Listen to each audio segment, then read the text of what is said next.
Hey, welcome to Planet Hex. I'm Andrew Horton. This is a show where I talk about a lot of retro movies, cult movies, cartoons, comics, games, music, the writing life, and a bunch of other stuff that scratches the retro itch that I often have. Very retro itchy person. That didn't sound right. So on this episode, I'm going to talk about 5 cult 80s movies that defied genre. Before I do, I've got a little haul to go through. It's been an interesting week. I've been carrying on working on vhsatemybrain 2, which is coming along really well, on target for the release next March. And I've had an interesting haul this week. Got some tapes, some stuff to show you. I have actually found VHS in the wild as well. For the first time in ages, I've found an actual stash of VHS in the wild.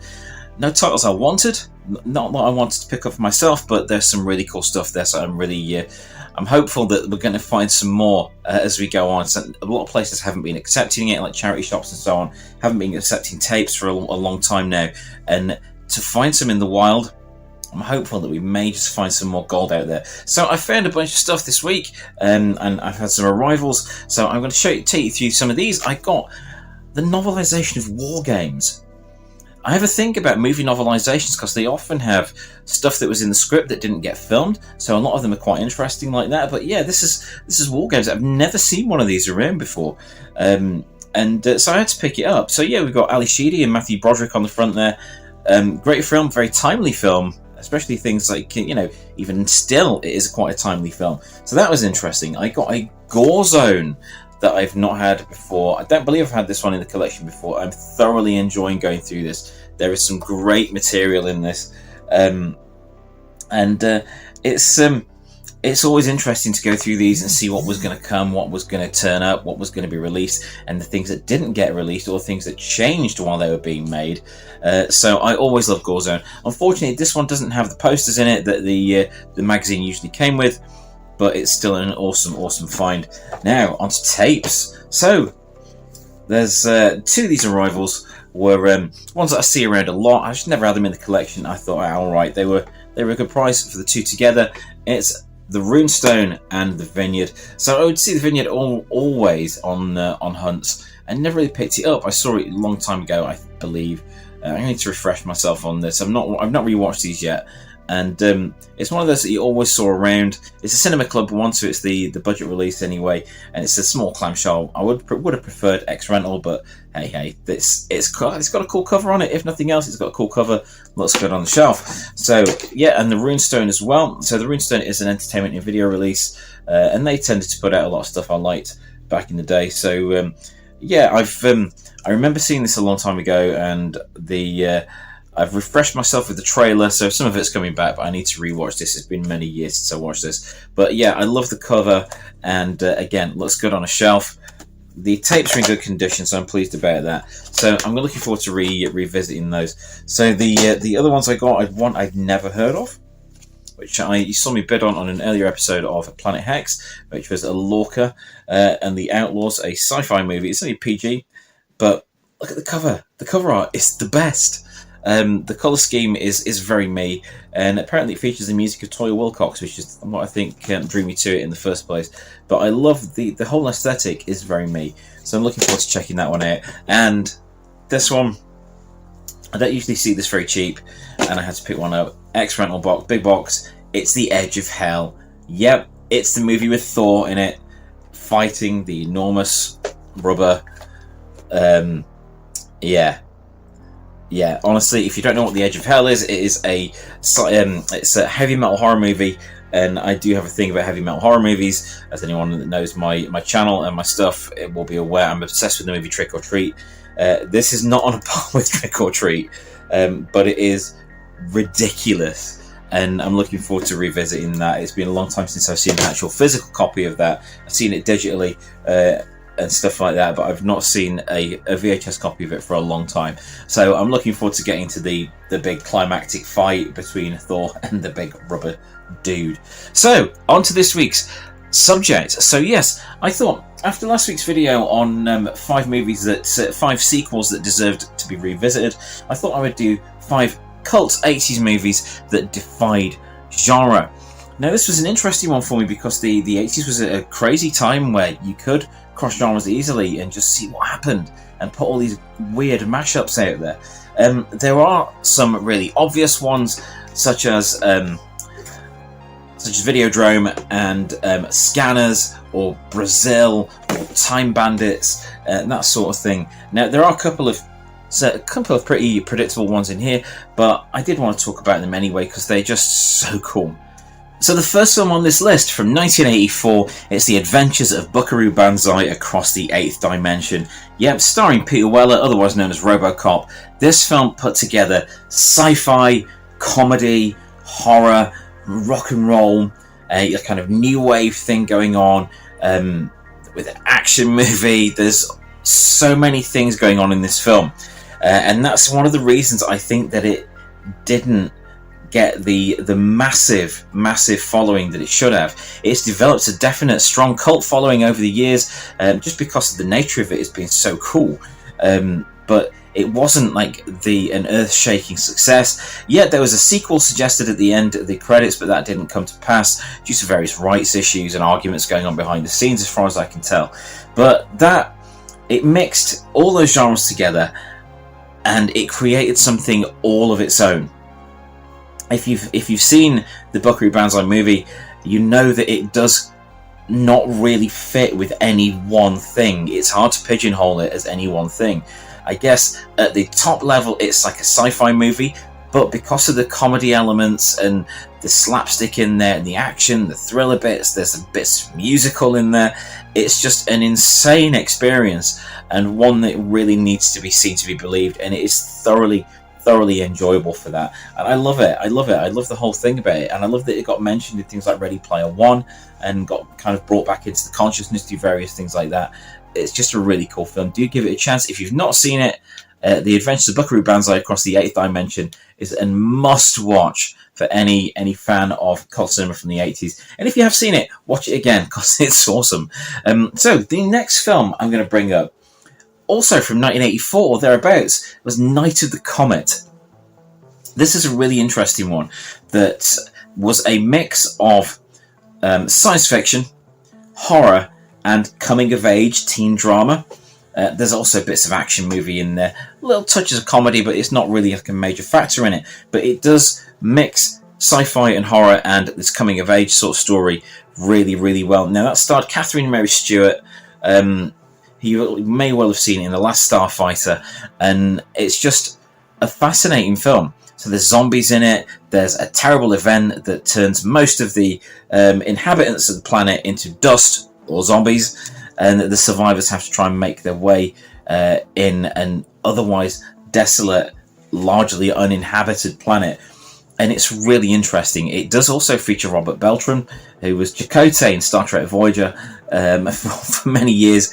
But it's Catherine Mary Stewart has such a presence in this. In fact, the cast are really good in this. And without a cast that was so strong, it would have failed miserably. There's some really iconic visuals in it. It's a really strange atmosphere to it as well. So I think that the makers of 28 Days Later took some inspiration from it for like the scenes of desolate streets, stuff that happens in shops, and just trying to stay alive and sane through everything. But it is definitely recommended. If you've not seen Night of the Comet, it's quite a different experience. For any fans of 80s movies, it has a lot of ingredients from different, very distinct 80s genres, and the mashup nature of it, I think, again, like Buckaroo Banzai, may have put off a wider audience. But it is a fantastic movie that holds up really well to this day. A lot of the messages in there still resonate really well to this day.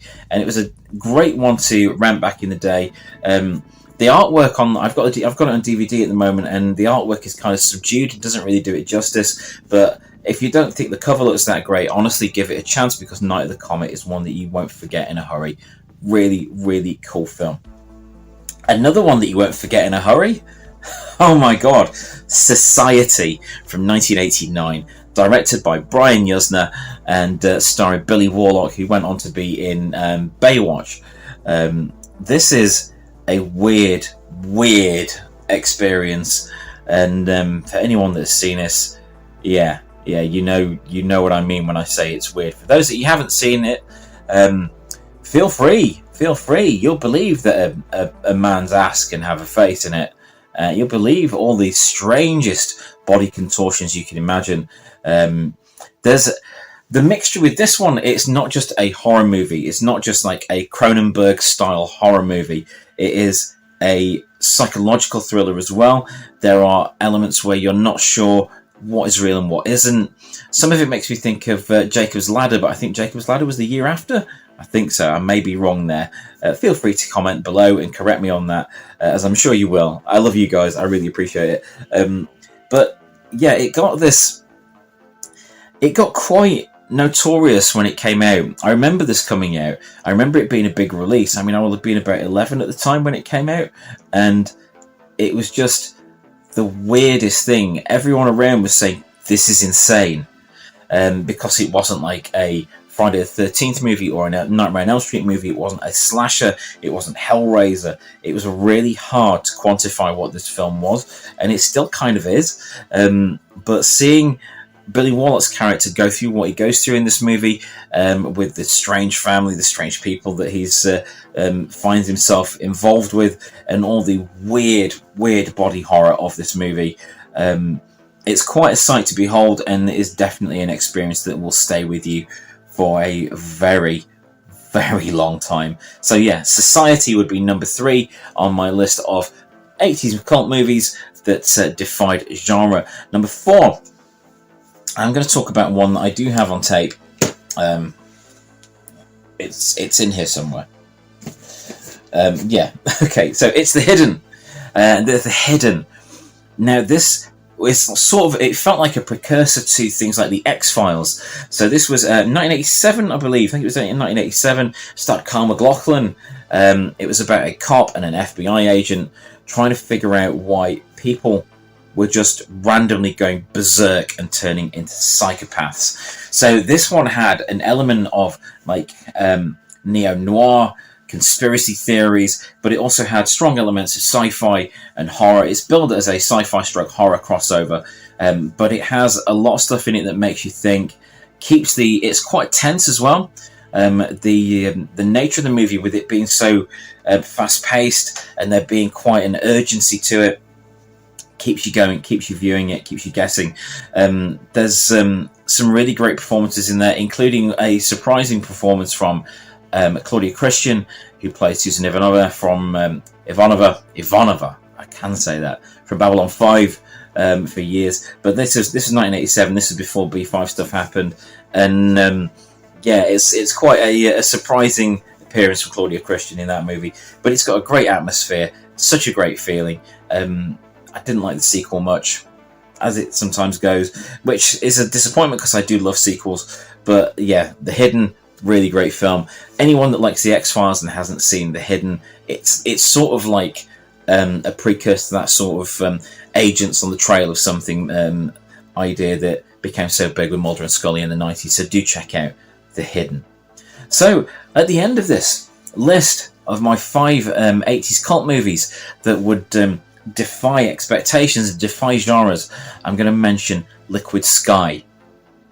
Now, I've got some good friends that are obsessed with this movie, and quite rightly so. This is a really interesting film. So it's from 1982, and it's a sci-fi stroke kind of punk new wave stroke drama movie about a miniature alien that comes to Earth and starts feeding from the endorphins created by people in people's brains upon the point of orgasm. So it's like basically a drug-addicted tiny alien inhabiting these people and trying to take over. Just trying to get as many hits of this particular endorphin as possible. It's an interesting movie because it's not told in like a traditional sci-fi movie sense. It's quite lo-fi. It's quite punk rock. There's a fantastic post-punk stroke new wave aesthetic to this in the makeup and the outfits. It did some gender stuff as well, with the lead Anne Carlisle playing both Margaret and Jimmy in the movie. And while it's not an easy watch, it is a compelling watch. It's not something that you would expect from an underground movie. It holds together really well. There are some really psychedelic visuals with it, with some, they are kind of dated now, the rudimentary sort of video effects in there, but it has a fantastic atmosphere, and it has a very unique sort of alternative electronic soundtrack as well. So if you're familiar with things like Throbbing Gristle and the early industrial stuff, you may get a kick out of the synthesized soundtrack to this as well. Apparently it had a great big influence on the whole electroclash scene, so there's a lot of androgyny going on there. There's some really cool styles. It's a really stylish, surprisingly well made film for what it is, but it is a very weird experience to watch it. It's kind of psychedelic, kind of unsettling. There's sex, there's drug use, there's a really cool look into the underbelly of these alternative scenes in New York. A lot of the people in the movie aren't actors at all. They are just part of this punk, new wave, post-punk scene, and it works really, really well. It's has a feel all of its own, so do give it a chance. Give it a watch. It won't be what you expect. It doesn't feel like your normal sort of Hollywood movie, in that it has more of a sort of Grindhouse 42nd Street feel to it, but with this added sheen of this really cool new wave aesthetic that makes it really different to anything else you'll have seen out there. And coupled with the soundtrack and the trippy visuals, it's a late night watch. This one, Liquid Sky, is a late night watch, and I would recommend that you do give it a try. It is a really compelling movie. So let's go and see what these tapes are going for over on eBay. Okay, so these tapes are varied prices on eBay at the moment, but I found some examples of nice looking ones to show you here. So this is a Adventures of Buckaroo Banzai Across the 8th Dimension VHS tape. I had this one and I got mine for $1.99, and it was in state, it was sun faded, it was battered, but it was, you know, it was £2. This is a really good looking copy, so it's $29.99, and yeah, it's cool artwork, that lovely airbrush feel there, and it's looking good on the spine, it's looking good on the back. Let's have a look at the back with some of those images. Yes, great movie. So fun. John Lithgow is crazy in that. Ellen Barkin's good in it. Also got Jeff Goldblum and Christopher Lloyd showing up in it as well at points. But it is a really fun film. Do give that a try. But $29.99 for one in that condition, that's not bad at all. Let's have a look. Yeah, it's looking clear when it's on the playback there. A little bit of wear on the corner of the cover there, but yeah, that's you know what I'm saying. This is a decent looking tape for $29.99. However, there was also a copy of this for $99.99, which doesn't. No, we're not doing that. Things haven't gone that far yet, dude. So Night of the Demons. I found two copies of this. I did find one of the seller that's selling them for £100 at a pop, but this is £35. This is the 1984 X rental with Night of the Comet. So it's got the really gory zombie cover on it, which I think is a bit misleading because yeah, the zombies in it, but not all that much.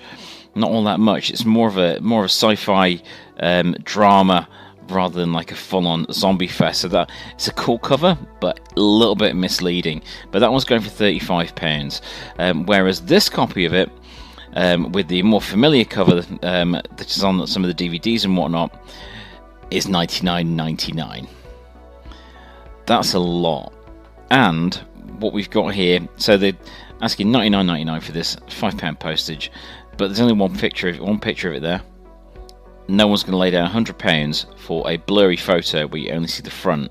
Yeah, you can see the tape, and I'm hoping that that's a mark on the case and not mould. But yeah, need more pictures, need front, back, side, need the inside of the case, see which case it is. Anyone's going to pay £100 for that. But I put that in there just to show you the difference between the two covers. So we've also got really cool X-Rental copy of The Hidden, £5, $3.49 packaging postage. That is a great deal. That's a really good deal. So whereas my copy, my mass market copy, just had the white cover, that's the proper X-Rental one. CBS Fox tape, looking good. That is looking good. So £5. Yeah, there's no back image there or spine image. However, it's £5, and they're not asking $100 for it. that is a really good deal. So definitely check that one out. If you haven't seen The Hidden, do see that movie. Society. This is the copy I had. I think I paid about £5 for it back in the day of tapes being a lot more easy to get hold of, and before there was so much awareness of the VHS boom. So this was my copy. This is the edition I had. Really cool cover with the face being pulled off. Nothing like it out there, this movie. The cover art on the back does belie some of the weirdness of it. That's a good looking copy. Yeah, I see how things have gone lately with pricing. So that is a starting bid of £30. Personally, I would have put that at 20, 25, but I know people need to make money. And Liquid Sky. So Liquid Sky, we've got the only one I could find which was a UK VHS at present on eBay was this one, which is I think it's Tartan Video. So when Tartan Video were putting out nice editions of art house movies, and yeah, definitely Liquid Sky I would class as an art house movie rather than like a big budget blockbuster sci-fi horror extravaganza. It's a very different, very weird film, but hugely recommend it. Do check it out. If only for the brilliant makeups and the stylings of it. It really captures a moment in time that was all too fleeting but has lasted many years in pop culture after it. So that's those tapes over on eBay. Back to me. So that's a look at my 5 80s cult movies that defied genre, and we've taken a look over what they look like on eBay as well. We've had a look at the tapes that are available there, and it's been a pleasure to do. It's been an interesting one to do this. I really enjoy this sort of thing, and it's been tricky not just going for the obvious stuff, like scanners and Videodrome and things like that were kind of obvious. Another one that would have, an honourable mention, has to be given to Alien Nation, that mixed sci-fi and the cop movie, traditional cop movie, together really well. I really like these meldings of genres that cross things over, make things a lot more interesting for people, and just give you something different for the palate. That's really good. So if you like this sort of thing, please do like and subscribe, because I greatly appreciate it. I put these videos there every 7 days at the moment. Normally they're more often, it's like 2 or 3 times a week, but at the moment I am working on vhsatemybrain 2, the sequel to my 2014 book, and of course the follow-up to the revised version that I put out this year. So do bear with me while that's going on, and look forward to bringing you another episode very soon, because I'm having so much fun with these. I think I'll go on another tape hunt next time. It's been a few weeks since we've done one of those properly. So yes, thank you very much for checking out Planet Hex. I'm Andrew Horn. Please do like and subscribe, YouTube stuff, etc. And I'll see you very soon for the next one.